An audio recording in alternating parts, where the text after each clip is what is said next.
This channel does not promote any violent, harmful, or illegal activities. All content provided by this channel is meant for an educational purpose only. Suvendu অধিকারীর আত্মসহায়ককে গুলি করে খুন, গুলিতে নিহত শুভেন্দুর আত্মসহায়ক চন্দ্রনাথ রথ। শুভেন্দুর আত্মসহায়কের গাড়ি লক্ষ্য করে পরপর গুলি। মধ্যমগ্রাম থেকে বারাসতের দিকে যাওয়ার সময় গাড়ি লক্ষ্য করে হামলা। UEM Jaipur is a perfect target for prospective students aspiring for good jobs, good education with future-ready skills. মধ্যমগ্রামের Doharia এলাকায় গুলি করা হয় চন্দ্রনাথকে। প্রদীপ্ত আমাদের প্রতিনিধি আমাদের সঙ্গে রয়েছে, সরাসরি প্রদীপ্তর সঙ্গে কথা বলবো। প্রদীপ্ত, এই ঘটনায় এখনো অবধি কোন কোন লিঙ্কগুলো সামনে আসছে, তদন্তের গতি প্রকৃতি এই মুহূর্তে কি, সমস্তটার বিষয়ে জানবো।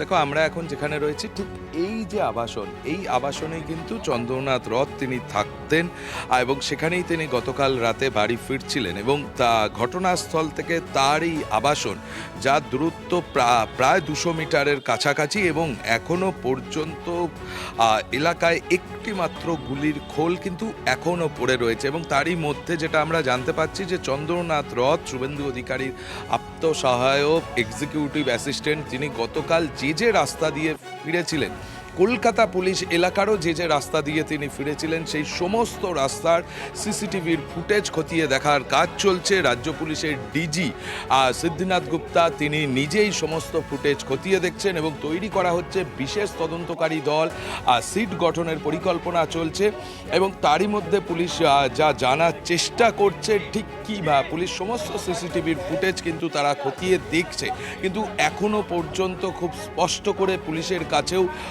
কোনো লিঙ্ক তারা পাননি। যদিও তাদের বক্তব্য যে কোনো মুহূর্তেই যে কোনো লিঙ্ক পাওয়া যাবে এবং চন্দ্রনাথ রথের যে গাড়ি ছিল বা যে গাড়ি তিনি ব্যবহার করতেন, সেই স্করপিওর সামনে একটি ছোট গাড়ি আড়াআড়িভাবে সামনে চলে আসে এবং মোটর বাইক। অনেকেই এই গোটা ঘটনার সঙ্গে সিধু মুসাওয়ালাকে যেভাবে খুন করা হয়েছিল একেবারে গাড়ি ঘিরে ধরে, ঠিক সেই খুনের অনেকে তুলনা করতে শুরু করেছেন। তার কারণ যেভাবে তাকে ঘিরে গোটা গাড়িটাকে ঘিরে ফেলা হয়েছিল গতকাল রাত 10:10-15 নাগাদ।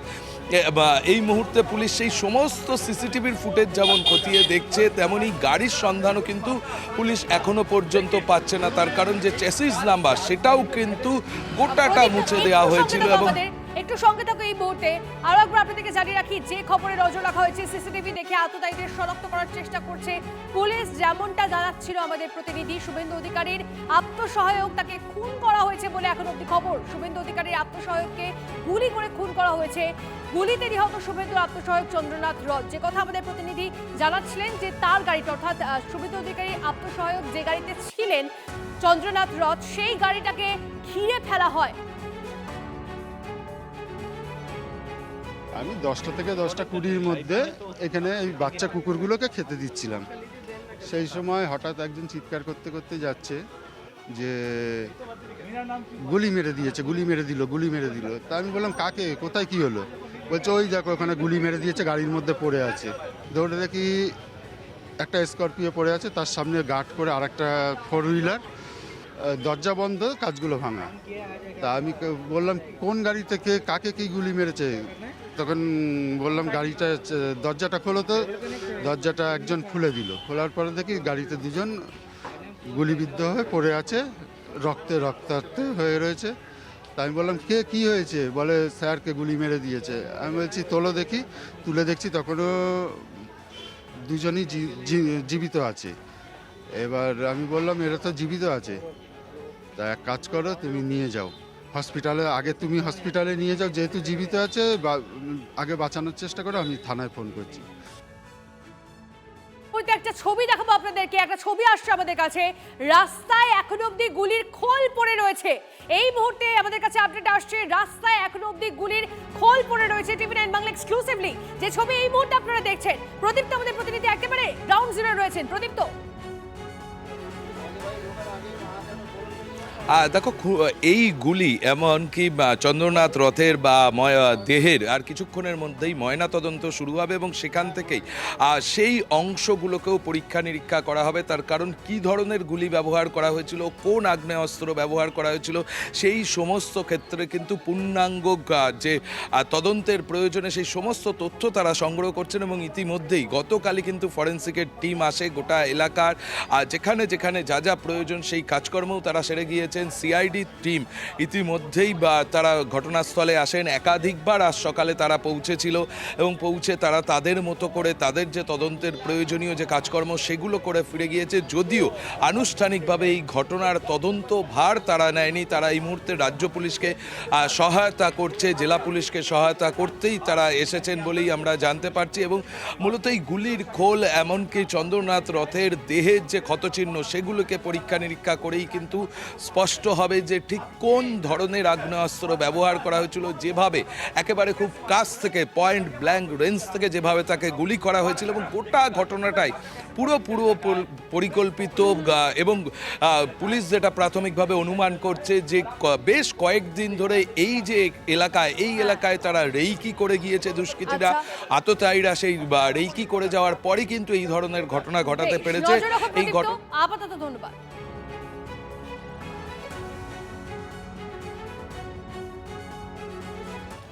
কেউ আইন হাতে তুলে নেবেন না, আত্মসহায়ক খুনের পর দলীয় কর্মীদের নির্দেশ শুভেন্দু অধিকারীর। সিসিটিভি ফুটেজে ক্লু পেয়েছে পুলিশ, দ্রুত অপরাধীদের চিহ্নিত করা হবে। পূর্ব পরিকল্পিত ঠান্ডা মাথায় খুনের অভিযোগ শুভেন্দু। সবাইকে আমরা আশ্বস্ত করছি যে এই ঘটনার দ্রুত বিচার করে ডিজিপি সিদ্দিনাথ গুপ্তা নিজে এসেছিলেন এডিজি এবং আইজিকে নিয়ে। তারা আমাকে এবং সুকান্ত বাবুকে অ্যাসিওর করেছেন যে সিসিটিভি ফুটেজে তারা ক্লু পেয়েছেন। তদন্তের স্বার্থে বিস্তারিতভাবে আমরাও জানতে চাইছি, আপনাদেরও বলতে তারা বলেছেন যে তারা অতি দ্রুত চিহ্নিত করবেন এবং প্রাথমিকভাবে যা তারা পেয়েছেন এটি একটি পরিকল্পিত কোল্ড ব্লাডেড মার্ডার, মানে পূর্ব পরিকল্পিত ঠান্ডা মাথায় এই খুন সংঘটিত করা হয়েছে। আইজি এডিজি আমাদের যেটা বলেছেন, ডিজিপির মুখ থেকে বলেছেন যে গত 2-3 দিন ধরে রেকি করে একটি ফলস নাম্বার প্লেট লাগানো গাড়ি নিয়ে এটা করা হয়েছে। তারা এটার নিষ্পত্তি করবেন। আমরা গোটা রাজ্যে বিজেপি সমর্থকদের বা বিজেপি বিধায়ক সাংসদদেরকে যারা সহযোগিতা করেন তাদের প্রত্যেককে অনুরোধ করব, আপনারা কেউ আইন হাতে তুলে নেওয়ার দরকার নেই। ঘটনার পর পুলিশ এলাকায় পৌঁছয়, তারপর ঠিক তদন্ত নিয়ে কি জানায় শোনাবো আপনাদের। सर कितने लोग थे, हमलावर कितने थे सर? ये सिल्वर गाड़ी का क्या है? अभी ये जांच कर रहे हैं, अभी कुछ नहीं बोल सकते। गाड़ी क्या सबूत मिले सर? कुछ नहीं बोल सकते, कुछ सर एक से ज्यादा अभी हमलावर हम तदंतर स्वार्थे কিছু বলতে পারছি না।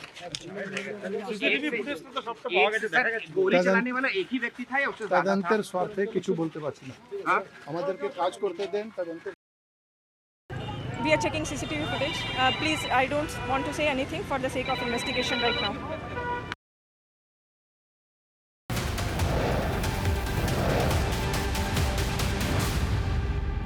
চন্দ্রনাথ রথের ময়নাতদন্ত করবে বারাসত মেডিকেলের 3 সদস্যের দল। টিমে একজন ডিপার্টমেন্ট হেড এবং 2 জন অ্যাসিস্ট্যান্ট প্রফেসর। দীপঙ্কর আমাদের প্রতিনিধি আমাদের সঙ্গে রয়েছে, দীপঙ্করের সঙ্গে একবার কথা বলবো এই বিষয়ে আপডেট নেওয়ার জন্য। দীপঙ্কর, কখন ময়নাতদন্ত আর কি জানা যাচ্ছে? দেখো, যে টিম ময়নাতদন্ত করবে, যে এইচওডি এবং 2 জন অ্যাসিস্ট্যান্ট প্রফেসরের কথা বললাম, তারা তারা ভেতরে ঢুকে গেলেন। এই যে ভেতরটা দেখতে পাচ্ছ, এখানেই কিন্তু চন্দ্রনাথ রথের ময়নাতদন্ত হবে এবং যার 2 সাইড তুমি দেখতে পাচ্ছ সেন্ট্রাল ফোর্স ঘিরে রেখেছেন। অনেকগুলো নতুন নির্বাচিত এমএলএ তারা আসবেন এবং একই সঙ্গে এখানে অনেক ভিআইপিস আসবেন। সেই জায়গা থেকে কিন্তু এখানকার প্রিপারেশনটা একটু অন্যরকমভাবে করা হচ্ছে। উইথ ম্যাজিস্ট্রেট ময়নাতদন্ত হবে, ম্যাজিস্ট্রেট কিন্তু ঢুকে গেছেন। এখানকার যে প্রস্তুতি, এই যে গাড়ি, এই সববাহী গাড়িতে করে তার দেহ নিয়ে যাওয়া হবে এবং এই জায়গাগুলো সম্পূর্ণটাই কিন্তু ঘিরে দেওয়া হবে। যখন ভিআইপিরা আসবেন তখন এই যে মেন গেট মেডিকেল কলেজের, এই গেট থেকে তারা আসবেন, এসে এখান থেকে তারা এই সরাসরি এই যে প্রস্তুতি হচ্ছে, বৃষ্টি হতে পারে তার জন্য ওপরে সেট করে দেওয়া হচ্ছে আলাদা করে এই এবং দেখো দেহ নিয়ে আসা হচ্ছে, দেহ ময়নাতদন্তের জন্য নিয়ে আসা হচ্ছে। চিকিৎসকরা ইতিমধ্যেই ঢুকে গেছেন, দেহ নিয়ে আসছেন। ফলত সেই জায়গা থেকে এই যে দেহ নিয়ে যাওয়া হচ্ছে, এই সুকান্তকে বলবো একদম এই দেহ চন্দ্রনাথ রথের এই দেহ নিয়ে যাওয়া হবে, একদম ময়নাতদন্তের জন্য নিয়ে যাওয়া হচ্ছে। ময়নাতদন্তের জন্য যে চিকিৎসকরা যাবেন, সেই চিকিৎসকরা ইতিমধ্যে ঢুকে গেছেন। চিকিৎসকরা ঢুকে গেছেন, উইথ ম্যাজিস্ট্রেট হবে স্বাভাবিকভাবে। উইথ ম্যাজিস্ট্রেটের জন্য তারাও ঢুকে গেছেন।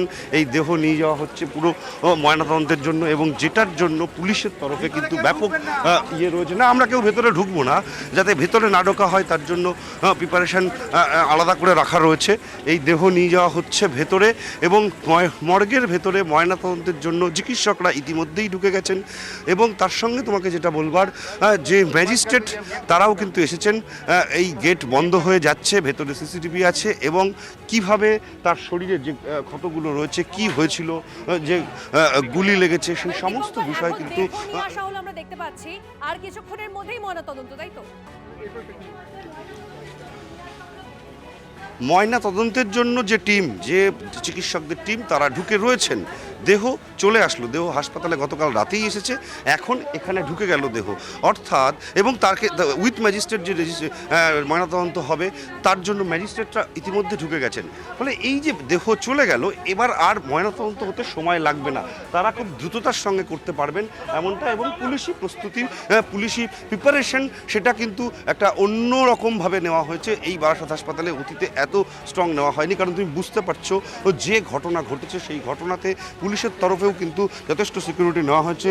গতকাল রাত্রিরে যেভাবে চন্দ্রনাথ রথকে খুন করা হয়েছে, তার প্রকৃত কারণ কি সেটা এখনো পর্যন্ত স্পষ্ট হয়নি। এই গোটা এলাকা সেন্ট্রাল ফোর্স দিয়ে ঘিরে দেওয়া হয়েছে। তুমি নজর রাখো দীপঙ্কর, তোমায় আপাতত ধন্যবাদ। বিজেপি করাতেই ওকে খুন করা হয়েছে জানিয়েছেন চন্দ্রনাথের মা। শুনুন। আমি একজন মা, আমি চাইবো না তাদের ফাঁসি হোক, যাবজ্জীবন কারাদণ্ড চাইছি। আর চাইছি যে আমরা ভারতীয় জনতা পার্টি করি বলে আমরা আজকে ক্ষমতায় আসার জন্য আমাদের সভাপতি, বিরোধী দলনেতা যখন বলছেন সুশৃঙ্খলভাবে থাকতে, তখন শাসক দলের যারা গরম গরম বক্তব্য দিয়েছিল যে 4 তারিখের পরে দিল্লির কোনো ভাব রক্ষা করতে পারবে না, সেটাই তারা দেখিয়ে দিল।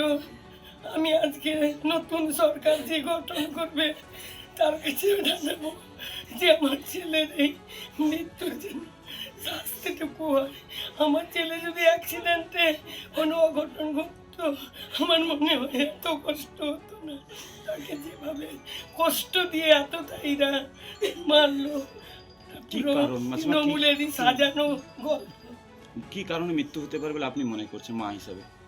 আমার মনে হয় ও এই ভোটের লড়াইতে ভবানীপুর, নন্দীগ্রাম, চণ্ডীপুর বিভিন্ন জায়গার দায়িত্বে ছিল, যার জন্য আমার মনে হয় ওর প্রতি টার্গেট ছিল তৃণমূলের, যে ওইখানে শুভেন্দুবাবু মমতাকে হারিয়েছে, যার জন্য আমার মনে হয় এই প্রতিশোধ।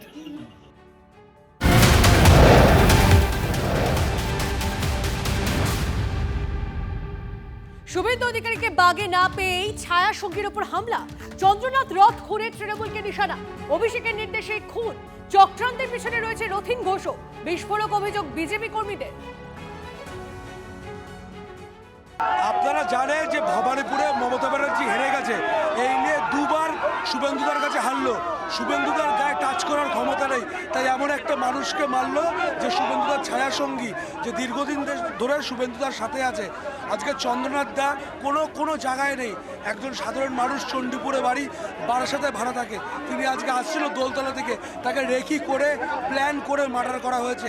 তার কারণ তিনি জানে শুভেন্দুদার যা তথ্য সেটা চন্দ্রদার কাছে আছে, আর শুভেন্দুদাকে উইক করার জন্য, যাতে শুভেন্দুদা শপথ নেওয়ার আগে, আমাদের গভর্নমেন্টের শপথ নেওয়ার আগে শুভেন্দুদাকে মানসিকভাবে তারা মানে বিপর্যস্ত করার জন্য আজকে চন্দ্রনাথ দার মতন একজন লোককে খুন করলো। এর সাথে যুক্ত অভিষেক বন্দ্যোপাধ্যায়, তার সাথে অভিষেক বন্দ্যোপাধ্যায়ের যে পিএ সুবিত এর মধ্যে যুক্ত আছে। তার কারণ আজকে চন্দ্রনাথ দা কোথায় যাচ্ছে, কোথায় কি করছে, আজকে রথীন ঘোষকে দিয়ে রেকি করা হয়েছে। রথীন ঘোষকে ইমিডিয়েট অ্যারেস্ট করা উচিত, যে তার কনস্টিটিউন্সিতে এরকম একটা ঘটনা ঘটলো, যেখানে একটা 2021-এর পরে যেখানে বারংবার বিজেপি কর্মীরা খুন হয়েছে, সেখানে 2026-এ বিজেপি জেতার পরে 200-র উপরে সিট পাওয়ার পরে তৃণমূলের একটা কর্মী খুন হয়নি। আমাদের যে সভাপতি শ্রমিক ভট্টাচার্য বলে দিয়েছে, তারপরেও তৃণমূলের কর্মী কোনো খুন হয়নি। রথীন ঘোষের কালো হাত ভেঙে দিতে হবে, গুড়িয়ে দিতে হবে। 9 নম্বর গেটের টেরিফিক ক্রিমিনাল যার নাম হচ্ছে টুবাই, এই টুবাইকে 9 নম্বর গেট থেকে উচ্ছেদ করতে হবে। এই রথীন ঘোষের তকমা এরা এতদিন পরে পেলে পড়ে বড় হয়েছে, এদেরকে এখানে রাখা যাবে না। এদের কালো হাত ভেঙে দিতে হবে, গুড়িয়ে দিতে হবে। কোনো রকম অসামাজিক কাজ এই বিজেপি পার্টি পছন্দ করে না। আমরা রাত জাগবো, দরকার হলে আমরা সাধারণ মানুষকে পাহারা দেবো, মানুষের পাশে থাকবো, মানুষের সেবায় নিজেদেরকে নিয়োগ করব। আমরা মোদিজির সৈনিক, আমরা এই দেশের সন্তান।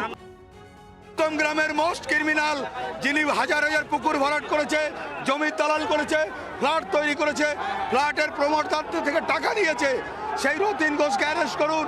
আজকে চন্দ্রদার উপরে গুলি চালিয়েছে রথীন ঘোষের নেতৃত্বে।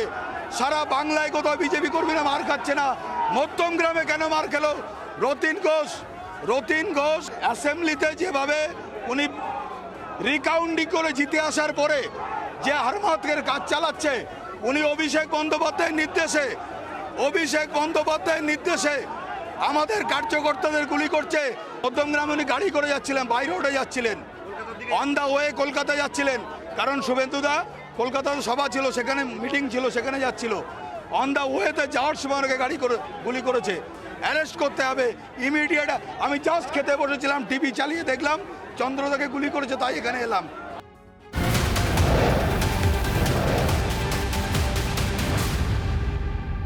এদিকে চন্দ্রনাথের হত্যাকাণ্ডে বিজেপির প্রতিক্রিয়ার আগে প্রতিক্রিয়া তৃণমূলের। একটি এক্স হ্যান্ডেলের পোস্ট আপনাদেরকে দেখাবো।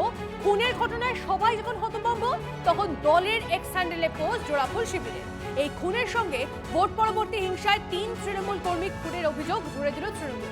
একই সঙ্গে আদালতের নজরদারিতে সব ঘটনার সিবিআই তদন্তের দাবি করে তৃণমূল। ভোট পরবর্তী হিংসার বলি আরও এক বিজেপি সমর্থক। মালদার ইংরেজ বাজারে বাড়ি থেকে ডেকে নিয়ে গিয়ে বিজেপি সমর্থককে এলোপাথারি কোপ। ঘটনাস্থলে মৃত্যু বিজেপি সমর্থক কিষান হালদারের। কথা বলবো আমাদের প্রতিনিধি সুব্রতোষের সঙ্গে। সুব্রতোষ, কি জানা যাচ্ছে, কি ঘটনা? দেখো, কিষান হালদার বয়স 28 বছর। এই যুবককে কালকে গভীর রাতে ফোন করে ডাকা হয় এবং ফোন করে ডেকে দীর্ঘ সময় যখন বাড়িতে আসে না, তখন তার বাড়ির লোকজন খোঁজ করে এবং তারপরে দেখে যে তার দেহ রক্তাক্ত অবস্থায় পড়ে রয়েছে। সেটা ঘটনা হচ্ছে ইংরেজবাজার পুরসভার 1 নম্বর ওয়ার্ডের গাদুয়া মোড় বলে একটা জায়গা আছে, সেই জায়গাতে। এবং যদিও তার বাড়ি হচ্ছে মহেশপুর এলাকায়, মানে তার ঘটনাস্থল তার বাড়ি থেকে খুব কম করে অন্তত 500 মিটারের মধ্যে হবে, মানে খুবই কাছাকাছি জায়গাতে। শুধু এই কিষান হালদারই নয়, এর সঙ্গে তার আরো 2 বন্ধু, তাদেরকেও মারধর করা হয়েছে, কোপানো হয়েছে। তারাও আশঙ্কাজনক অবস্থায় মালদা মেডিকেল কলেজ হাসপাতালে ভর্তি রয়েছে। এখন যদিও বিজেপি সমর্থকের পরিবার, কিন্তু সক্রিয়ভাবে রাজনীতিতে তারা কিন্তু এখনো পর্যন্ত মানে যুক্ত থাকা বা কিছু খুব সেরকম ভাবে দেখা যায়নি। তবে বিজেপি সমর্থকেরা সবাই জানে এই ছেলেটির সম্পর্কে এখন যেটা বিজেপির যেটা বক্তব্য, যে এটা কোনো রাজনৈতিক খুন নয়, হতে পারে সে বিজেপি সমর্থক, কিন্তু যাদের বিরুদ্ধে খুনের অভিযোগ উঠছে এবং যে 2জন যা এখনো পর্যন্ত হাসপাতালে ভর্তি, ধন্যবাদ।